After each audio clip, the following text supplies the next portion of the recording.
नमस्कार विद्यार्थियों, कैसे हैं आप लोग। लॉकडाउन के कारण आपका उत्साह धीमा तो नहीं पड़ गया है। तो चलिए आज मैं आज के पाठ को करने से पहले मैं आपके लिए चार जो पंक्तियां जो मेरी स्वयं की लिखी हुई हैं वो बोलूँगा आपके लिए।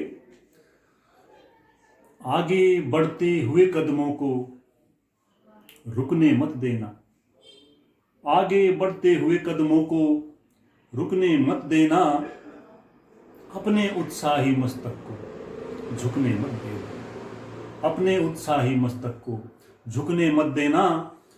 दूर हो मंजिल, राह कठिन हो, बाधाएं जितनी आए। दूर हो मंजिल, राह कठिन हो, बाधाएं जितनी आए, बापू और माँ के सपने को मिटने मत देना, बापू और माँ के सपने को मिटने मत देना। बच्चों, हमारे माँ बाप ने हमारे लिए बहुत से सपने देखे हैं, हमारे लिए बहुत से कष्ट सहे हैं। अतः हमें उनके सपनों को पूरा करने के लिए निरंतर मेहनत करनी है, रुक नहीं जाना है। तो आज मैं आपके लिए जो कविता लेकर आया हूँ वो आपकी दूसरा अध्याय है 11वीं कक्षा में, और मीरा के पद। मीराबाई जिसके बारे में आप जानते हैं, सुना है आपने कि मीरा वो भगवान श्री कृष्ण की अनन्य भगत थी। उनके प्रति उनका बहुत लगाव था, और जब मीरा के पति का देहांत हो गया था तो उन्होंने भगवान श्री कृष्ण को ही कहते हैं कि अपना पति वो मान लिया था। तो मीरा के जो पद हैं वो आज हम पढ़ेंगे, उनको आज हम करेंगे। तो हम शुरू करते हैं। मेरे तो गिरधर गोपाल दूसरों में कोई, मेरे तो गिरधर गोवर्धन पर्वत को धारण करने वाले, गोपाल गौओं की पालना करने वाले, दूसरों में कोई।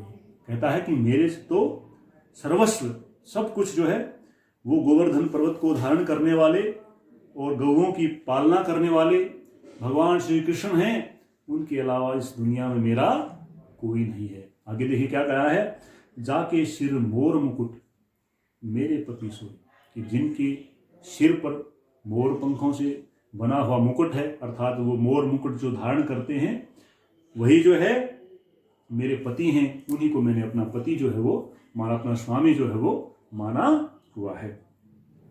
छाड़ी दई कुल की कहानी कहा करी है कोई। छाड़ी दई छोड़ दी, छाड़ी दई का मतलब क्या है, छोड़ दी। कुल की कहानी, कुल होता है माँ, वंश, हमारा जो परिवार, हमारा वंश। कहानी होता है हमारी लोक लज्जा या मान सम्मान। कहा करी है कोई, कहा माने क्या, करी है करेगा कोई। अब कहता है कि मैंने तो उस भगवान श्री कृष्ण की भक्ति और प्रेम में लीन होकर अपने वंश की लोक लाज को भी मान मर्यादा को भी त्याग दिया है, छोड़ दिया है। कहा करी है कोई, अब भला मेरा कोई क्या करेगा, अब भला कोई मेरा क्या करेगा, मेरा क्या बिगाड़ेगा। तो कहता है मैंने भगवान श्री कृष्ण की भक्ति और प्रेम में अपने परिवार और वंश की लोक लज्जा को भी त्याग दिया है, उसका ख्याल करना भी छोड़ दिया है। अब भला मेरा कोई क्या बिगाड़ सकता है, अर्थात मेरा वो कोई क्या करेगा। संतन डिग बैठी बैठी लोक लाज खोई, असुन जल सींची सींची प्रेम बेल बोई। संतन डिग माने साधु पुरुषों के साथ बैठी बैठी, यहाँ पुनरुक्ति प्रकाश है। संतन डिग बैठी बैठी, कहता संत और साधु पुरुषों के साथ बैठ करके लोक लाज खोई। लोक लाज तो मान मर्यादा, कि मैंने समाज में अपनी मान मर्यादा को भी खो दिया है। संतों के साथ उठने बैठने, उनके साथ नित्य रहने के कारण मेरी समाज में वो मान मर्यादा भी वो कम हुई है। असुमन जल सींची सींची प्रेम बेल बोई, अब तय बेली फैली गई आनंद फल हुई। अब देखिए कितना सुंदर वो पंक्तियां हैं। असुमन जल सींची सींची प्रेम बेल बोई। असुमन जल आंसुओं के जल से, सींची सींची सिंचित करके, प्रेम बेल भगवान श्री कृष्ण के प्रेम रूपी बेल को बोया है। तो कहता है कि वो भगवान श्री कृष्ण के जो प्रेम है उसको एक बेल की तरह, लता की तरह यहाँ पर कवित्री कह रही हैं कि मैंने भगवान श्री कृष्ण के प्रेम और भक्ति रूपी बेल को अपने आंसुओं से सिंचित करके बोया है। और अब फिर क्या हुआ, अब ते बेली फैली गई आनंद फल हुई। जब बेल को बो भी दिया, आंसू से सिंचित भी कर दिया, तो फिर वो जो बेल है, जो लता है, वो बहुत फल फूल गई है, फैल गई है, और उसमें आनंद रूपी फल लगने लग गए हैं। अब प्रेम रूपी बेल बोई थी, भक्ति रूपी बेल बोई थी, वो बहुत ज्यादा फैल गई है और उसमें आनंद रूपी फलों की प्राप्ति होने लगी है। अर्थात यहाँ कवित्री का आशय है कि भगवान श्री कृष्ण का जो प्रेम उनके हृदय में उपजा था, वो प्रेम जो है वो बहुत गहरा हो गया है, और उस प्रेम में जो है कवित्री को, मीरा को असीम आनंद की अनुभूति होने लगी है।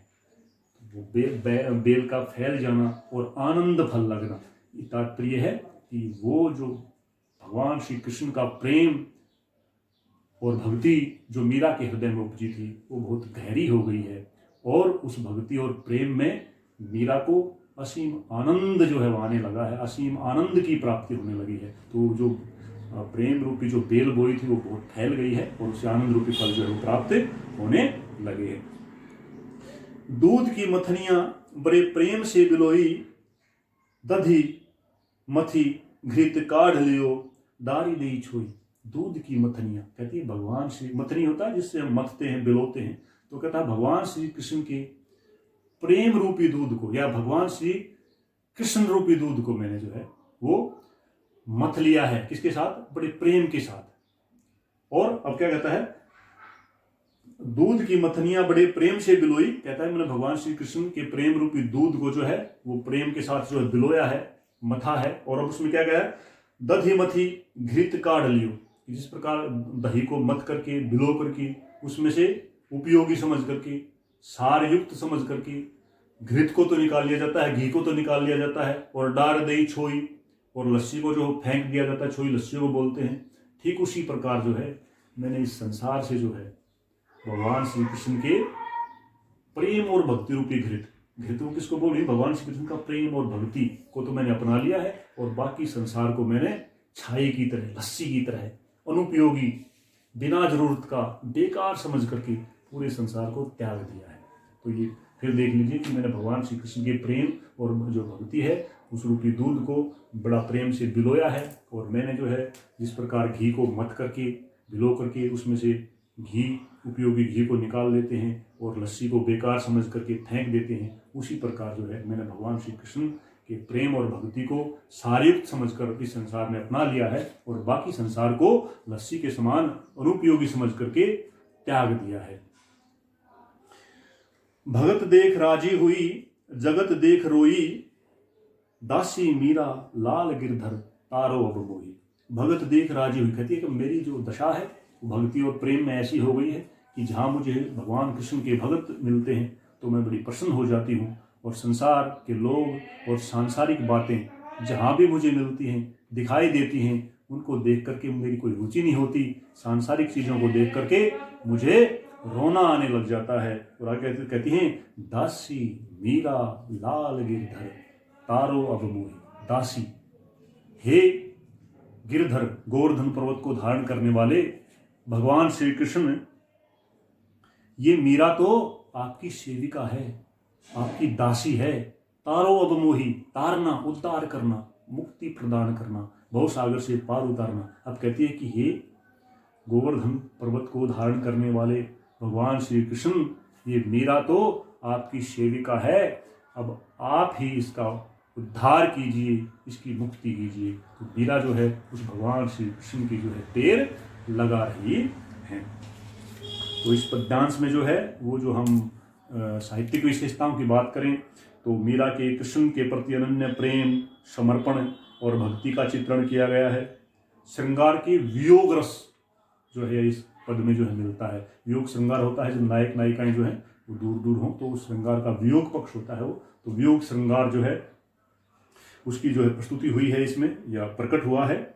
लयात्मकता और संगीतात्मकता है पद में जो है वो लय है, संगीत है, गाया जा सकता है इसको। तुकांत छंद है। भाषा में राजस्थानी शब्दों का जो प्रयोग हुआ है, बहुत सारे राजस्थानी शब्द हैं। और सगुण भक्ति भावना का जो है चित्रण, भगवान श्री कृष्ण के प्रति सगुण भावना, सगुण भक्ति भावना का जो है इस पद में जो है चित्रण हुआ है। अब इसमें एक जो है दूसरा पद दिया गया है, छोटा सा पद है, अब उसको भी कर लेते हैं। पग घुंघरू बांध मीरा नाची, पग घुंघरू बांध मीरा नाची, मैं तो मेरे नारायण सू आप ही हो गई साची। तो मीरा कहती हैं कि मैं तो, मेरी हालत तो दीवानी जैसी हो गई है। भगवान भक्ति में एक पागल जो प्रेमी दीवाना होता है उसकी तरह मेरी हालत हो गई है, और मैं तो उस भक्ति में लीन होकर के, प्रेम में लीन होकर के, अपने पैरों में घुंघरू बांध करके और आनंद में भर के भगवान श्री कृष्ण के सामने नृत्य करने लगी हूं। और मैं तो मेरे नारायण सु आप ही हो गई साची, मैं तो मेरे नारायण भगवान श्री कृष्ण सु के सामने आप ही, अपने आप ही हो गई साची, सच्चा सिद्ध कर दिया है। तो कहते हैं इस प्रकार भक्ति में लीन होकर के, प्रेम में लीन होकर के, मस्ती में नृत्य करके मैंने जो है उस अपने स्वामी भगवान श्री कृष्ण के सामने अपने प्रेम और भक्ति को सच्चा सिद्ध कर दिया है। मैं तो मेरे नारायण सु आप ही हो गई सांची, कि मैंने जो है इस प्रकार अपनी भक्ति और प्रेम को अपने स्वामी भगवान श्री कृष्ण के सामने सच्चा सिद्ध कर दिया है। लोग कहें मीरा भई बावरी, न्यात कहें कुलनासी। अब मीरा को ऐसे जो है मस्ती में नृत्य करते हुए देख करके लोग कहते हैं कि मीरा तो बावरी हो गई है, पागल हो गई है। और न्यात का तात्पर्य होता है सगे संबंधी, परिवार वाले। उसके जो परिवार वाले हैं, सगे संबंधी हैं, वो बड़ा गुस्सा में हैं और वो कहते हैं कि मीरा तो कुलनाशी, हमारे जो वंश है, हमारे परिवार है, उसकी मान मर्यादा का विनाश करने वाली है, हमारी लोक लाज, हमारे सम्मान को जो है नष्ट करने वाली है। और फिर उससे क्रुद्ध होकर के राणा ने क्या किया, विष का प्याला राणा भेजा, पीवत मीरा हांसी, और मीरा के प्रभु गिरधर नागर सहज मिले अविनाशी। मीरा से क्रुद्ध होकर के राणा ने उसे मारने के लिए विष, जहर का भरा हुआ, जहर से भरा हुआ प्याला जो है वो मीरा के लिए भेजा, और मीरा जो है उस जहर के प्याले को भी हंसते हुए पी गई। और फिर मीरा कहती हैं कि मेरे तो जो प्रभु हैं, मीरा के प्रभु गिरधर नागर, गिरधर गोवर्धन पर्वत को धारण करने वाले मीरा के प्रभु गिरधर नागर सहज मिले अविनाशी। सहज, सहज रूप में ही, ज्यादा प्रपंच करने की आवश्यकता नहीं है, सहज भक्ति और प्रेम से ही वो मिल जाते हैं। अविनाशी, जिसका कभी विनाश ना हो, अनश्वर भगवान श्री कृष्ण। तो मीरा कहती हैं कि मेरे स्वामी तो गोवर्धन पर्वत को धारण करने वाले वो भगवान श्री कृष्ण हैं, और वो अपने भक्तों को सहज प्रेम और भक्ति से ही, वो अनश्वर भगवान श्री कृष्ण, वो अविनाशी भगवान श्री कृष्ण अपने भक्तों को सहज भक्ति और प्रेम से ही प्राप्त हो जाते हैं। तो ये हमारी जो कविता है ये भी पूरी हो गई है। इसके काव्य सौंदर्य के भी कुछ अंश हम देख लेते हैं कि मीरा, इसमें हम पहले वाले ही लिख सकते हैं कि मीरा की जो कृष्ण के प्रति अपार प्रेम और समर्पण का भाव जो है पद में मिलता है। संगीतात्मकता इस पद में भी विद्यमान है।